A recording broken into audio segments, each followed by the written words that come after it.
On May 6th in the Oval Office, Canadian Prime Minister Mark Carney met President Donald Trump under the kind of tariff pressure that leaves little room for polite diplomacy, and the exchange quickly hardened into a sovereignty fight after Carney delivered the line that defined the moment: Canada is not for sale.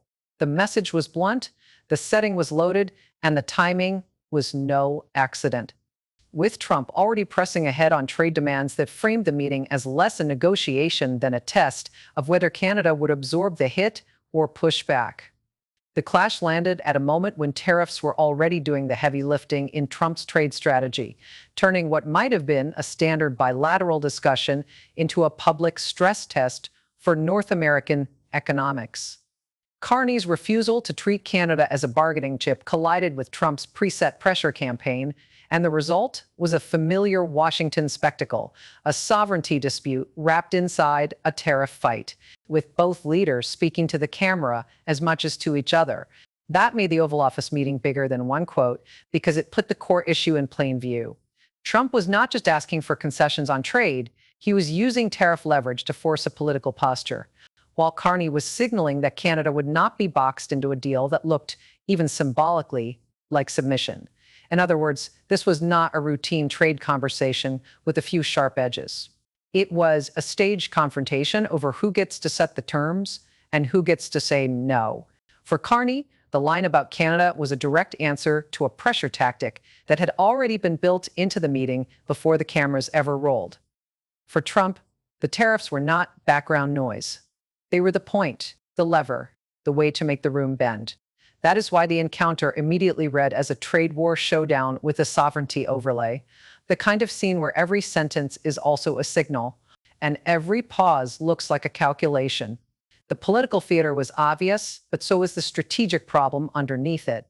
If Trump's tariff posture was meant to force movement, then Carney's response was meant to deny the premise that Canada had to move at all. That left both sides locked into a collision course that had less to do with a single meeting than with the broader logic of Trump's trade war. Pressure first, deal later, optics always. And by the time the exchange was over, one thing was already clear: Trump had already decided the outcome. By June, the tariff fight had moved from a White House confrontation to a broader pressure campaign, with Trump keeping a 25% tariff threat on the table as Carney tried to turn diplomacy into leverage instead of surrender. The numbers were the point: a flat rate, a blunt deadline, and a message that Washington would keep the economic heat on until Ottawa moved. That set up the June G7 talks, where Carney arrived not as a new face, but as a former central banker who understood exactly how asymmetry works when one economy is bigger, louder, and willing to weaponize access. Trump's strategy was classic leverage theater: keep the tariff threat visible, force Canada to negotiate under duress, and make every public statement sound like a choice when it was really a constraint.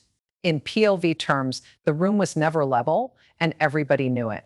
The asymmetry mattered because Canada could not simply shrug and walk away.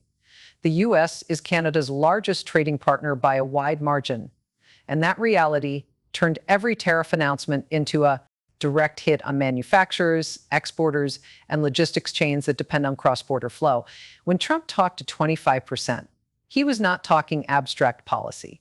He was talking about real costs landing on autos, steel, aluminum, lumber, and food processing, the kind of sectors that feel tariff pain first and recover last. Carney's rise made the confrontation sharper, not softer. He came into the job with a reputation for institutional discipline and crisis management, the sort of profile that signals calm under pressure and makes Trump's gaslighting routine less effective than it is on weaker targets. That background gave Ottawa a different tone in the talks, but it did not change the basic math. Canada could push back, yet it could not erase the imbalance built into the relationship. The June G7 discussions also exposed the gap between optics and outcomes. Trump could posture about toughness in front of cameras, but the actual bargaining space was narrower than the rhetoric suggested, because the tariff threat itself was already doing damage before any formal deal was signed. Businesses do not wait for press conferences. They delay orders, reroute shipments, and start pricing risk into contracts. As soon as the threat looks real, By the time August 1st arrived, the breakdown was no longer hypothetical.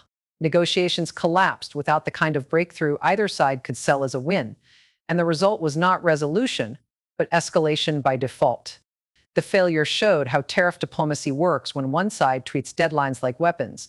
The clock runs, the pressure rises, and the talks break on the rocks of leverage rather than landing on a compromise. The damage was already visible in the sectors closest to the border. Auto parts suppliers faced higher input costs and tighter margins. Metal producers saw uncertainty ripple through contracts. And agriculture exporters had to absorb the risk that a tariff headline could turn into a shipment problem overnight. For smaller firms, the issue was even more brutal because they do not have the legal teams or cash buffers to play tariff chess for months on end. That is why the August collapse mattered beyond the headline. It showed that the tariff fight was not just about one meeting, one call, or one deadline. It was about an economic structure in which the stronger side can keep pressing while the weaker side has to negotiate with exposed supply chains. Carney could resist the optics, but the underlying asymmetry remained, and Trump's 25% campaign kept expanding its reach across industries, of contracts, and planning cycles. The tariff war is still expanding. Canada and the United States are now in a managed stalemate, with the CUSMA trade framework acting as the main shield against a full-scale rupture, even as tariffs keep pressure on exporters, manufacturers, and cross-border supply chains. Ottawa is trying to keep the relationship from sliding into a broader breakdown while preparing for a 2026 review that could reopen the entire fight. That review is where the real risk sits. Under CUSMA, Canada still has protection on much of its trade with the U.S., but the agreement is not a force field, and any renegotiation could become a fresh round of leverage politics if Washington decides to press for concessions on autos, dairy, rules of origin, or digital trade. In plain English, the paperwork may say stability, but the power dynamic still says hostage situation. The economic fallout is already visible in slower investment decisions, higher compliance costs, and more caution from firms that depend on predictable access to the U.S. market.